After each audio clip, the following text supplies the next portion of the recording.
Hello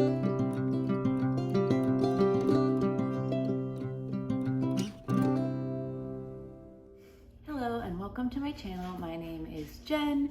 Today I am going to be talking about the things that I actually used for my home birth. Your midwife is going to give you a list of things that either they want you to get, or what my midwife did was she gave me a website to go to and like a specific kit to get from a website that had all of the things we need, and then just a few additional things that I would need to get on top of that kit. So each midwife is going to be doing it differently, and then obviously if you're going to have a free birth or something like that, then you will need to get all of these things just on your own. Well, I just thought it would be helpful and kind of fun for anyone interested or anyone who's planning to have a home birth or who did have a home birth and wondering what someone else used, just like what things I actually did use, because you get so many things and you prepare to need so many things, but it was a lot more simple than I thought it was going to be. So these are the things that I did actually use, and I'm not going to mention any of like the medical things that the midwife used, you know, for the baby or for me or anything like that afterwards, as far as like if you tore or for the umbilical cord and stuff like that, but just the actual things that we used. So I have a few different categories. This video is going to be short because we really didn't use that many things, and that's kind of the whole point of the video, but let's just get into it. So the first category I have is the things we set up or like had around the house. So the first thing was that I gave birth in January, and so I purposefully left we had a fake Christmas tree, and I left it up for the purpose of being able to use the lights, but obviously many people just use like twinkle lights or like Christmas lights around, just so that there's light, but it's not, you know, your crazy bright overhead light or even a lamp. I don't know. I liked how soft and just having the twinkle lights were.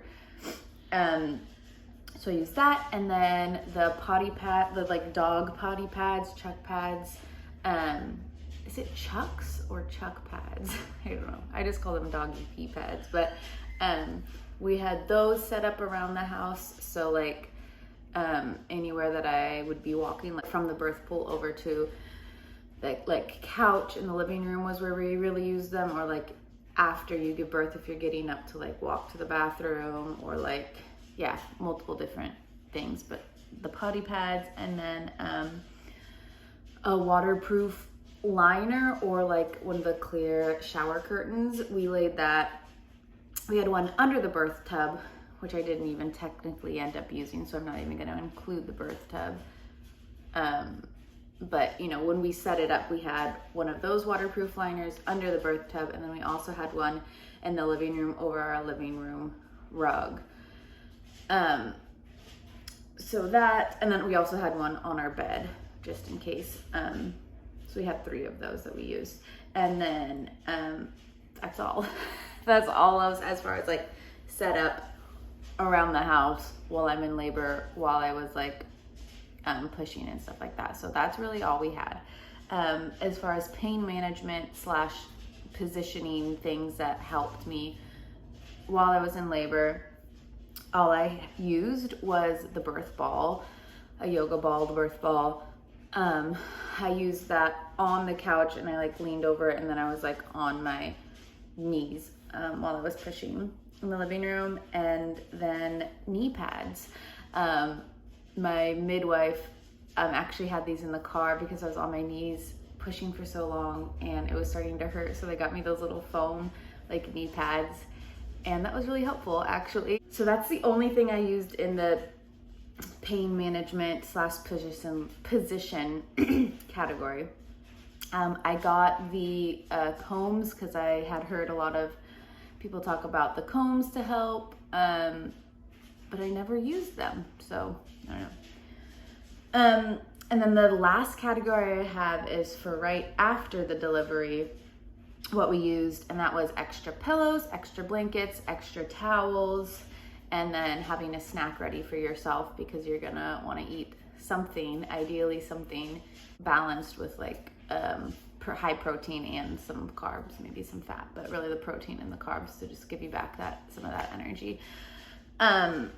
So the blankets, the towels, the pillows, what we did was obviously right when the baby's born, you have like a blanket for them.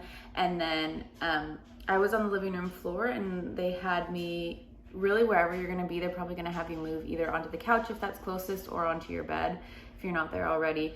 And they had me have extra pillows so I could be like propped up a little bit more, and then like a blanket for me. And then towels, just, you know, it's just towels. But really the waterproof and the doggy pads were kind of enough that you don't really need towels. But they did have towels to do a little bit of like spot cleaning up. Just there were a few spots that got a little messy, but they were able to clean them right up. That is everything. You can see it was super simple. Let's see. So that's a total of 10 things that I used from like start to finish, the whole entire labor and delivery process. There were 10 items that I used. Of course, like I mentioned, not including the things that the midwife used, like the Doppler or the stitches or the scale for the baby or the measuring tape for the baby, things like that. So, but those things, majority of the things for like the baby that they would use after and everything do come in the birth kit that they do have you order. So it kind of is like, oh, what do I need?